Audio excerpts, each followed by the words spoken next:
Assalamu alaikum. Hello everyone. My name is Shayma Mahmoud. I'm from Egypt.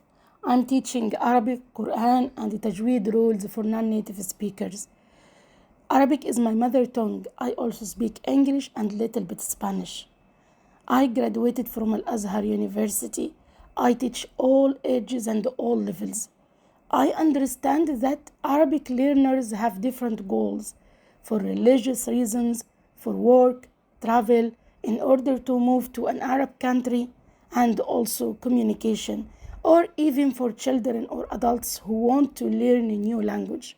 So I already have the material which suits you.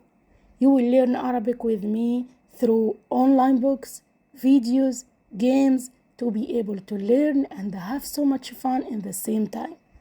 Thank you for watching my video. Can't wait to see you in my class.